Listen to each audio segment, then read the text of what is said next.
ഇത് കണ്ടോ, ഞാൻ ഓരോ കുറിപ്പടികളായിട്ട് വരികയാണ്. ഇപ്പോൾ ഇന്ന് റംസാൻ മാസം ഇങ്ങനെ തീർന്നുകൊണ്ടിരിക്കുന്നു അല്ലേ. അപ്പോൾ എനിക്ക് രണ്ട് കാര്യങ്ങൾ പറയാനുണ്ട്. ഇവിടെ നടന്നാണ് കേട്ടോ. ഇപ്പം ഞാൻ ടാക്സിയിൽ പോയിട്ട് വന്നപ്പോൾ ആ ടാക്സിയിലെ അയാൾ ഒരു ആഫ്രിക്കൻ വംശജനാണ്. അദ്ദേഹം ഫോൺ എടുത്തു. ഞാൻ ഇരിക്കുമ്പം വേറൊരു ഫോൺ വന്നപ്പോൾ മാം എക്സ്ക്യൂസ് മീ എന്ന് പറഞ്ഞാൽ ഇങ്ങനെ ഫോൺ എടുത്തു. ആ ഫോൺ എടുത്തപ്പോൾ ഒരു ആള് മലയാളിയുടെ ഒരു ഇതുപോലെ ലക്ഷണം പോലെ എനിക്ക് തോന്നിയിട്ട് അറിയില്ല, ചിലപ്പോൾ ശരിയല്ലായിരിക്കും. പക്ഷേ അയാൾ പറയാണ് എൻ്റെ ഫോൺ ഞാൻ അതിലിട്ടിട്ട് പോയി. അപ്പോൾ ഈ ഡ്രൈവർ പറയുന്നുണ്ട് അതെ നിങ്ങളുടെ ഫോൺ ഇതിൽ കിടക്കുന്നുണ്ട്, എന്താണ് എവിടെയാണ് നിങ്ങളുള്ളത് എന്ന് ചോദിച്ചു. ഈ ഡ്രൈവർ അങ്ങോട്ട് ചോദിച്ചു. അപ്പോൾ അയാൾ പറഞ്ഞു എന്നെ ഇറക്കി വിട്ടെടുത്ത് തന്നെ കൊണ്ടുവന്ന് തരുമെന്ന് പറഞ്ഞു. അപ്പോൾ ഈ ഡ്രൈവർ പറഞ്ഞു ഞാനിപ്പോൾ ഒരു ഓട്ടത്തിലാണ്, ഞാൻ ഇവിടുന്ന് നിങ്ങളെ ഇറക്കി വിട്ട സ്ഥലത്ത് നിന്നും ദൂരെ ആയിട്ടുണ്ട്, അപ്പോൾ ഞാൻ തിരിച്ചു വന്ന് തരേണ്ടി വരും എന്ന് പറഞ്ഞപ്പോൾ എനിക്കത് തിരിച്ചു കൊണ്ട് തരൂ എന്ന് പറഞ്ഞിട്ടോ.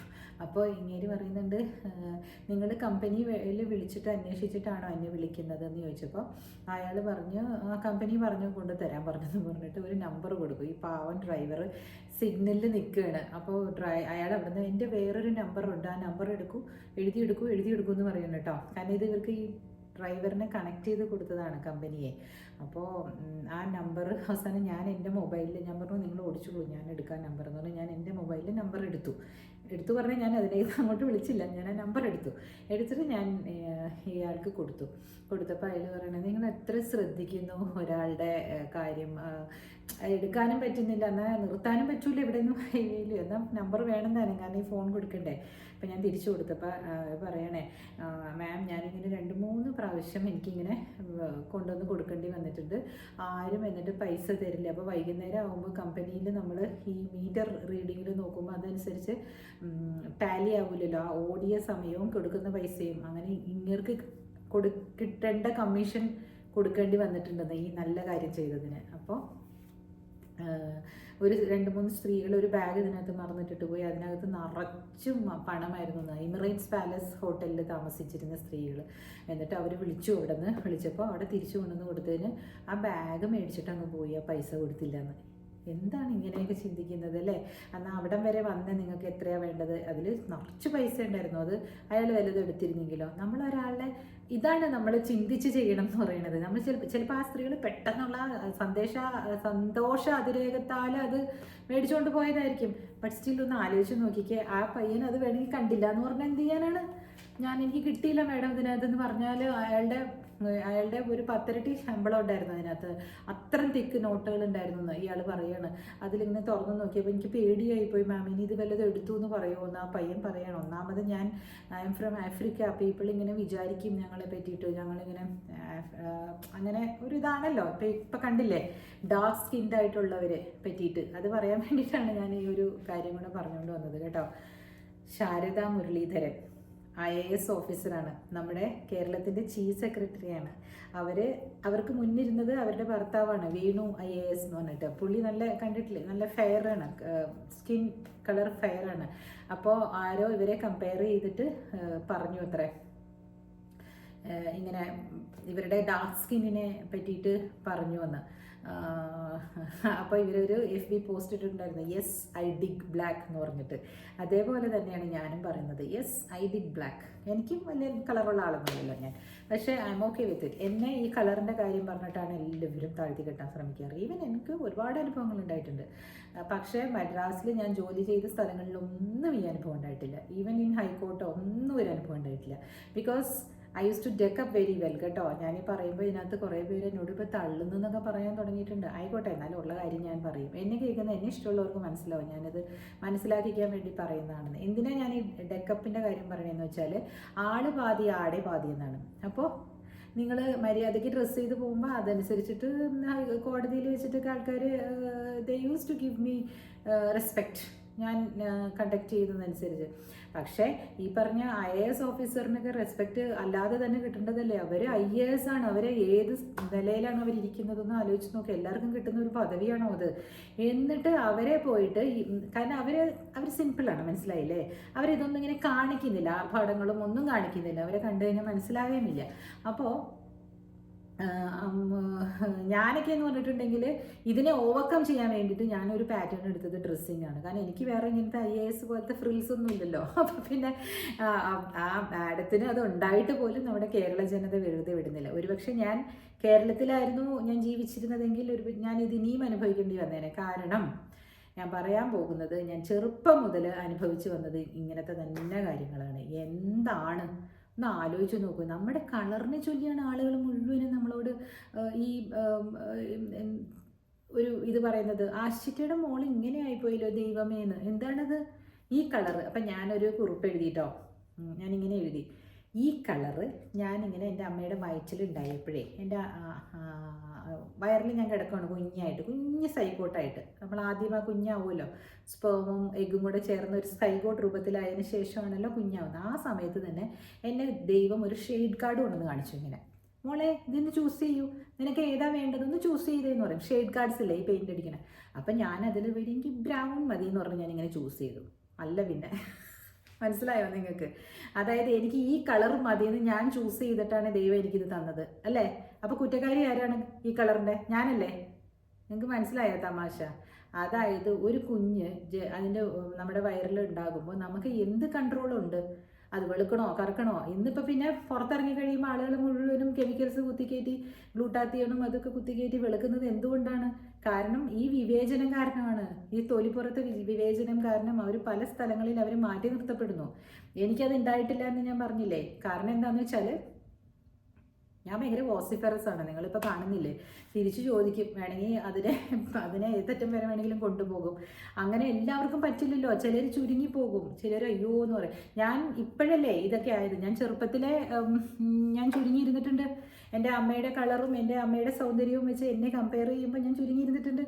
പിന്നെ അരവിന്ദിൻ്റെ വീട്ടിൽ അങ്ങനെ ഒന്നുമില്ല കേട്ടോ. എല്ലാവർക്കും കളർ കുറവാണ്. പക്ഷെ അവിടെ ആരും ഇങ്ങനെ നിറത്തിനെ പറ്റിയിട്ട് പറഞ്ഞ് ഇങ്ങനെ അമ്മയൊന്നും എന്നോട് പറയാറില്ല. എന്നെ അങ്ങനെ മാറ്റിയിട്ടൊന്നുമില്ല. പക്ഷെ മറ്റുള്ളവരെ പറ്റി പറയുന്നത് ഞാൻ കേട്ടിട്ടുണ്ട്. അയ്യോ നല്ല വെളുത്ത് സുന്ദരിയാണെന്നൊക്കെ പറയും. വെളുത്താൽ മാത്രം സുന്ദരി ആവുള്ളൂന്നും ഉള്ള രീതിയിലൊക്കെ അവർക്കൊരു പറച്ചിലൊക്കെ ഉണ്ട്. പക്ഷെ അവരുടെ വീട്ടിൽ ഈ പറഞ്ഞ ഇത്രയും ഇതില്ല കേട്ടോ. പറയുമ്പോൾ എല്ലാം പറയണമല്ലോ. ഇങ്ങനത്തെ കാര്യങ്ങളിലൊന്നും അവിടെ ഒരു പ്രശ്നം ഉണ്ടായിട്ടില്ല. എനിക്ക് അരവിന്ദിൻ്റെ വീട്ടിൽ ഇപ്പം ഞാൻ അരവിന്ദിൻ്റെ അടുത്ത് പറയാം, എന്തായാലും എൻ്റെ കളർ പറയും, ഈ കളറാണ് എനിക്ക് ഏറ്റവും ഇഷ്ടം എന്ന് പറയും. എന്ന് പറഞ്ഞാൽ കൃഷ്ണവർണ്ണ പിന്നെ ദ്രവീഡിയൻസ് എല്ലാം ഈ കളറൊക്കെ തന്നെയാണ്. വെളുപ്പ് കിട്ടിയേക്കുന്നവർക്ക് നല്ലത് തന്നെ, നല്ല ഭംഗിയാണ്. കളറ് ഉള്ളത് ഭംഗിയല്ലെന്ന് ഞാൻ പറയുന്നില്ല. പക്ഷെ അതില്ലാതെ ജനിച്ചു എന്ന് പറഞ്ഞിട്ട് അതൊരു കുറ്റമൊന്നുമല്ല. അത് ആ കുട്ടി ചെയ്ത കുറ്റവുമല്ല, അല്ലേ? ശരിയല്ലേ ഞാൻ പറയുന്നത്? അതുപോലെ വിവാഹ മാർക്കറ്റിലും ഒക്കെ എന്തിനാണത്? നല്ല ശമ്പളമുണ്ട്, നല്ല കപ്പാസിറ്റി ഉണ്ടെങ്കിൽ കല്യാണം കഴിച്ചോളൂ. ഈ കളറൊക്കെ ഇപ്പോൾ ഈ ഗ്ലൂട്ടാത്തിയോണൊക്കെ ഇട്ട് ആൾക്കാർ വെളുപ്പിച്ചുകൊണ്ട് നടക്കുന്നതായിരിക്കും, ആർക്കറിയാം, അല്ലേ? അതൊന്നും നിങ്ങൾ കാര്യമാക്കണ്ട. നിങ്ങൾക്ക് വെളുക്കണം, അല്ല നിങ്ങൾക്ക് അങ്ങനെ ഒരു ഭംഗിയിൽ അതാണ് നിങ്ങളുടെ ഭംഗിയെന്ന് നിങ്ങൾക്ക് തോന്നുന്നുണ്ടെങ്കിൽ to go and do it, nothing wrong in that. പക്ഷെ ഞാൻ പറയുന്നത് അതല്ല. ഒരു ജോലിയോ ഒരു കറുപ്പോ ഒരു വെളുപ്പോ ഇതൊന്നും അല്ല നിങ്ങളുടെ definition. You should be A good human being. നല്ല മനുഷ്യനായിട്ട് ജീവിക്കണം. മറ്റുള്ളവർക്ക് എങ്ങനെ നമുക്ക് ഉപകാരം ചെയ്യാൻ പറ്റുമോ ആ രീതിയിലുള്ള ഉപകാരങ്ങളൊക്കെ ചെയ്യാൻ നമ്മൾ പഠിക്കണം. ശരിയല്ലേ ഞാൻ പറഞ്ഞു വരുന്നത്? അപ്പം ഈ പയ്യൻ അങ്ങനെ പറഞ്ഞപ്പോൾ ഞാൻ ഇതും ഓർത്തു. ഈ രണ്ട് കാര്യങ്ങൾ ഇന്ന് എനിക്ക് എൻ്റെ ടോക്കിൽ പറയണം എന്ന് ഓർത്തു. അപ്പം ഞാൻ പറയുന്നത് അതുപോലെ എന്തെങ്കിലും കളഞ്ഞു കിട്ടിയ വസ്തുക്കൾ ഈ റംസാൻ മാസമൊക്കെ അല്ലേ ദൈവമേ അവർക്ക് കൊടുത്തുവിടായിരുന്നോ? ആ പയ്യൻ ആ ഫോൺ തിരിച്ചു കൊണ്ട് കൊടുക്കുമ്പോൾ ഞാൻ പിന്നെ പറഞ്ഞു, നീ ആ ഫോൺ വിളിക്കൂ. ആ ഫോണിൽ വിളിച്ചിട്ട് പറയൂ, സർ ഇവിടെ നിന്നും അവിടെ വരെ വരാൻ എൻ്റെ മീറ്റർ ചാർജ് ഇത്രയാണ്, ഞാൻ മീറ്റർ ഇട്ട് വരും, സാർ എനിക്ക് ആ മീറ്റർ ചാർജ് തരണം, അല്ലെങ്കിൽ എനിക്ക് കമ്പനി തരൂല. ഞാൻ ഫോൺ സാറിന് തരണമെങ്കിൽ എനിക്ക് ആ മീറ്റർ ചാർജ് തരണം, അല്ലെങ്കിൽ ഞാൻ കമ്പനിയിൽ കൊടുത്തേക്കാം, സാർ അവിടെ വന്ന് വാങ്ങിച്ചോളൂ എന്ന് പറയാൻ പറഞ്ഞു. ശരിയാണ് മാം, ഞാൻ അങ്ങനെ പറയാം, ഞാൻ എന്തായാലും മാമിനെ ഇറക്കിയിട്ട് ഞാൻ അങ്ങനെ പറയും, താങ്ക് യു എന്ന് പറഞ്ഞിട്ട് പോയി അയാൾ. ഏതോ ഒരു രാജ്യക്കാരനാണ്. പക്ഷെ എന്നാലും ഞാൻ ആലോചിക്കുകയായിരുന്നു, എന്തുകൊണ്ടാണ് മനുഷ്യർക്ക് മറ്റുള്ളവരുടെ കഷ്ടങ്ങൾ മനസ്സിലാക്കാൻ പറ്റാത്തത്, അല്ലേ? സോ അടുത്തത് എൻ്റെ ഈ കുറിപ്പ് കേട്ടിട്ട് പോയാൽ മതി. അവിടെ ഇരിക്കും എല്ലാവരും. ഞാൻ എഴുതിയിരിക്കുകയാണേ. ഞാൻ എവിടെ നിന്നാണ് ഇത് എഴുതിയിരിക്കുന്നത്? 1 മിനിറ്റ്. എൻ്റെ ഫോൺ നാട്ടിലത്തെ ഫോൺ അടിക്കുന്നത്, പക്ഷെ ഞാനത് എടുക്കുന്നില്ല. ഇത് 2 കുറിപ്പുകൾ ഞാൻ കേൾപ്പിക്കാം കേട്ടോ. Give money to your parents every month correctly if they are dependent on you. അതായത് അവർക്ക് വേറെ വരുമാനമൊന്നുമില്ല, നിങ്ങൾ കൊടുക്കുന്ന പണമാണ് അവർക്ക് വേണ്ടതെങ്കിൽ ദയവ് ചെയ്ത് അവർക്ക് കൊടുക്കുന്ന പണം ഒരു ക്ലിപ്ത ഡേറ്റിന് ഇന്നാണ് അവർക്ക് കൊടുക്കുന്നതെങ്കിൽ ആ ഡേറ്റ് ഇപ്പോൾ 29 29 അന്ന് ഇട്ടിരിക്കണം. 1-ാം തീയതി ആണെങ്കിൽ 1-ാം തീയതി, ഒരു ദിവസം മാറരുത്. നിങ്ങൾക്ക് ഇല്ലെങ്കിൽ പോലും എവിടെന്നെങ്കിലും കടം മേടിച്ച് അച്ഛനമ്മമാർക്ക് നിങ്ങൾ അങ്ങനെ ഒരു കമ്മിറ്റ്മെൻറ്റ് കൊടുത്തിട്ടുണ്ടെങ്കിൽ അത് ചെയ്തിരിക്കണം. Second one, gratitude. Thank you എന്നുള്ളത് പറയാൻ പറ്റുന്ന അത്ര സമയങ്ങളിൽ ഒരു ദിവസത്തിൽ പറയുക. 1000 തവണയെങ്കിലും പറയുക എന്നാണ്. ജസ്റ്റ് മുകളിലോട്ട് നോക്കി താങ്ക് യു എന്ന് പറഞ്ഞാൽ മതി. നിങ്ങൾ മഞ്ജു വാര്യറിൻ്റെ ചില ഷോസൊക്കെ കണ്ടിട്ടുണ്ടെങ്കിൽ ശ്രദ്ധിച്ചിട്ടുണ്ടെങ്കിൽ നോക്കിക്കോ, അവരിങ്ങനെ എന്തെങ്കിലും പറയുമ്പോഴേക്കും ഇങ്ങനെ മുകളിലേക്ക് നോക്കിയിട്ട് ഇങ്ങനെ പറയും. ആരെങ്കിലും അവർക്ക് ഗുരൂസ് പറഞ്ഞു കൊടുത്തായിരിക്കും. അവരുടെ ലൈഫ് അവർ എവിടെയോ കിടന്ന് അവർ പൈസയൊന്നും ഇല്ലാതെയൊക്കെ കഷ്ടപ്പെട്ട്, മറ്റേ കാര്യം വിട്, അത് ചിലപ്പോൾ അവർക്ക് നല്ലതല്ലായിരിക്കും കൂടെ ജീവിക്കുന്നത്, അതുകൊണ്ടായിരിക്കും. അപ്പോൾ താങ്ക് യു എന്നുള്ളത് 1000 ടൈംസ് പറയാം. പിന്നെ മണി ഷുഡ് ബി റെസ്പെക്റ്റഡ്. പൈസയെ വളരെ റെസ്പെക്റ്റ്ഫുള്ളായിട്ട് തന്നെ വേണം വെക്കാനായിട്ട്. അതിനൊരു ഉദാഹരണം പറഞ്ഞത്, ഇപ്പോൾ നമുക്ക് ചേഞ്ച് ഒക്കെ കിട്ടില്ലേ, ചേഞ്ച് കിട്ടുമ്പോൾ നമ്മൾ ഇങ്ങനെ വാങ്ങിക്കണം. അത് ഇങ്ങനെ മേടിച്ചിട്ട് പിന്നെ ചിലർ ഞാൻ കണ്ടിട്ടുണ്ട് ഇങ്ങനെ ചുരുട്ടി ഒക്കെ നോട്ട് കൊണ്ടുവന്നിട്ട് ഇങ്ങനെ മേശപ്പുറത്ത് ഇടും, വല്ല മേശ വലിപ്പിലൊക്കെ ചുരുട്ടി ഇങ്ങനെ ഇടും. ഇങ്ങനെ ചുരുട്ടി അത് വെക്കരുത്. റെസ്പെക്റ്റ് മണി, അത് നല്ല, അത് ഭയങ്കര എനർജിയുള്ള സാധനമല്ലേ ആ നോട്ട്, അല്ലേ? അതുണ്ടെങ്കിലല്ലേ നമുക്ക് ജീവിതം വെക്കാൻ പറ്റുള്ളൂ. അപ്പോൾ അതിനൊന്ന് റെസ്പെക്റ്റ് ചെയ്യുക. അതേപോലെ വാരി കോരി അലവലാതിത്തരമായിട്ട് ധൂർത്തടിക്കാതിരിക്കും. പിന്നെ keep money near your bed side or puja room. അത് എന്തിനു വേണ്ടിയിട്ടാണ് അങ്ങനെ പറയുന്നതെന്ന് വെച്ചാൽ, മണിയെ റിവർ ചെയ്യാനായിട്ട്. മണി ഒരു ബ്ലെസ്ഡ് ആയിട്ടുള്ള ഒരു ഇതായതുകൊണ്ട് അങ്ങനെയുള്ള സ്ഥലങ്ങളിൽ വെക്കുക. നമ്മുടെ സൈഡ് ടേബിളൊക്കെ ഉണ്ടെങ്കിൽ അവിടെ കുറച്ച് ഒരു നല്ല ചെപ്പ് എടുത്തിട്ട് നല്ല ഭംഗിയായിട്ട് വെക്കണം കേട്ടോ. പൂജാ റൂമിൽ വെക്കാനാണ് ഇവർ പറയുന്നത്, കുറച്ച് പൈസ എപ്പോഴും അതിൽ വെക്കാൻ. ഇത് വന്നിട്ട് PP വിജയൻ സാർ എന്ന് പറഞ്ഞിട്ടൊരു ട്രെയിനർ ഉണ്ട്. അദ്ദേഹത്തിൻ്റെ ട്രെയിനിങ് ക്ലാസ്സിൽ ഞാനിങ്ങനെ, അദ്ദേഹം ഓൺലൈനിൽ പറയണതിലാണ് കേട്ടോ, ഞാൻ കേട്ടിട്ട് ഞാൻ എഴുതി വെച്ചതാണ്. പിന്നെ keep money in your purse. എപ്പോഴും നിങ്ങളുടെ പേഴ്സിനകത്ത് കുറച്ച് പണം ഉണ്ടായിരിക്കണം. ചില്ലറ പൈസകളുള്ളവർ പോലും ആ ചില്ലറ നിറച്ചതിലിട്ട് വെക്കും കേട്ടോ. ഒട്ടും ഒരു ഖാലിയായിട്ട് പേഴ്സ് വെക്കരുത്. Should keep money more in, എന്താണ് അത് എഴുതിക്കുന്നത്? Keep the money in your purse, അതാണ് കേട്ടോ. അധികം മണി പേഴ്സിൽ വെക്കണം എന്ന്. പിന്നെ when you give money you need to pray and give to summon. നമ്മൾ ചാരിറ്റി കൊടുത്താലും നമ്മളൊരു സാധനം ഫുഡൊക്കെ ഡെലിവറി ചെയ്യുന്ന ആൾക്കാർ കൊണ്ട് തരുമ്പോഴാണെങ്കിലും അത് മേടിച്ചിട്ട് പൈസ കൊടുക്കുകയാണെങ്കിലും ബ്ലെസ് ദറ്റ് മണി എന്ന് പറയുന്നത്. എന്ന് പറഞ്ഞാൽ മണി നിങ്ങൾ പോയിട്ട് നിങ്ങളുടെ ഫ്രണ്ട്സിനെയൊക്കെ കൂട്ടിക്കൊണ്ട് വരൂ. അത് ഞാൻ എപ്പോഴും പറയാറില്ലേ, ഈ പൈസ എവിടെയാണ്, ആരുടെ കയ്യിലാണ് ചെന്നെത്തുന്നത്, ആ പൈസ നല്ല കാര്യത്തിന് വേണ്ടി വിനിയോഗിക്കാനായിട്ട് ഇടയാകണമേ എന്ന് പ്രാർത്ഥിച്ചിട്ട് കൊടുക്കുക. ഉള്ളിൽ പ്രാർത്ഥിച്ചാൽ മതി. നിങ്ങളത് കൊടുക്കുന്ന സമയത്ത് ഇങ്ങനെ പിടിച്ചു അങ്ങനെ പ്രാർത്ഥിക്കാനല്ല കേട്ടോ പറഞ്ഞത്, ഉള്ളിൽ പ്രാർത്ഥിക്കുക. ദൈവമേ, ഞാൻ കൊടുക്കുന്ന ഈ പണം നല്ല കാര്യത്തിന് വേണ്ടി വിനിയോഗിക്കപ്പെടണമേ. നമ്മൾ ഓൺലൈനിൽ ഞെക്കൂലേ, ഇപ്പോൾ ഓൺലൈനിൽ ക്ലിക്ക് ദ ബട്ടൺ എന്ന് പറഞ്ഞ് നമ്മൾ പേ ഇൻസ്റ്റൻ്റ്ലി എന്ന് പറഞ്ഞ് പേ ചെയ്യൂലേ, അപ്പോഴെല്ലാം നമ്മളിത് പറഞ്ഞോളണം, താങ്ക് യു പറഞ്ഞോളണം എന്ന്. Give yourself the best will come to you. കണ്ടോ, ഞാനത് എപ്പോഴും പറയുന്നതാണ്. ഇത് പറഞ്ഞതിനാണ് കഴിഞ്ഞ പ്രാവശ്യം ചേച്ചി പൈസ വേണ്ട, ഇല്ലാത്തവരെങ്ങനെ നല്ല നല്ല സാധനങ്ങൾ മേടിക്കുമെന്ന്.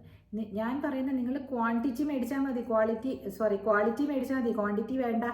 നിങ്ങൾക്ക് 3 സാരി മേടിക്കുന്നിടത്ത് ഒരെണ്ണം മേടിച്ചാൽ മതി. 1500 തന്നെ വാങ്ങിക്കൂ. 500 രൂപയുടെ സാരിയാണ് നിങ്ങൾ വാങ്ങിക്കുന്നതെങ്കിൽ അത് കൂട്ടി വെക്കൂ. നോക്കൂ, അത് കൂടുതൽ ഡ്യൂറേഷനിലേക്ക് യൂസ് ചെയ്യാൻ പറ്റും. അതുകൊണ്ടാണ് അങ്ങനെ പറയുന്നത്. When you pay for any service please round it and give. അത് തന്നെ. ഇപ്പം നിങ്ങൾക്ക് ഒരു ടാക്സി കാറിലോ അല്ലെങ്കിൽ ഇപ്പോൾ നിങ്ങളൊരു ഓട്ടോയിലോ പോവുകയാണെങ്കിൽ 78 രൂപയായിരുന്നു വിചാരിച്ചോ, നിങ്ങൾ 100 രൂപ കൊടുത്തിട്ട് ആ ചേഞ്ചിന് വേണ്ടി അവിടെ നിൽക്കണ്ട. അപ്പോൾ ഒരു ചേച്ചി ആൾ കൊള്ളാലോ, അപ്പോൾ ആ ചേഞ്ച് എന്നാൽ പിന്നെ നിങ്ങൾ ചേഞ്ച് ആയിട്ട് കൊടുക്കണം അങ്ങേർക്ക്. അല്ല 100 രൂപ കൊടുക്കണമെങ്കിൽ ആ ചേഞ്ച് തിരിച്ചെടുക്കാതിരിക്കാൻ നോക്കുക എന്നാണ് പറയുന്നത്. ഞാൻ ശ്രമിക്കാറുണ്ട്. പിന്നെ ഇതുപോലെ അധികവും വന്നിട്ട് വലിയ ഇപ്പോൾ 50 രൂപ 48 രൂപയാണെങ്കിൽ 50 രൂപ കൊടുക്കാൻ നിങ്ങൾക്ക് മനസ്സുണ്ടാവും. അപ്പോൾ അത് കുഴപ്പമില്ലല്ലോ, അങ്ങനെ കൊടുക്കും അല്ലേ. അപ്പോൾ ഇതൊക്കെ ഒന്ന് നോട്ട് ചെയ്ത് വെച്ചേക്കുക. പണം വളരെ പ്രധാനമാണ്. ഇതെല്ലാം നമ്മളിലേക്ക് വരും ഉറപ്പായിട്ട്. പണം നമ്മളുടെ വന്നോട്ടെ, അത്രയേ ഉള്ളൂ. അപ്പം നാളെ കാണാം ബാക്കി ടിപ്സുമായിട്ട്. പണം എല്ലാവർക്കും അബൻഡൻസിൽ വരട്ടെ. Thank you.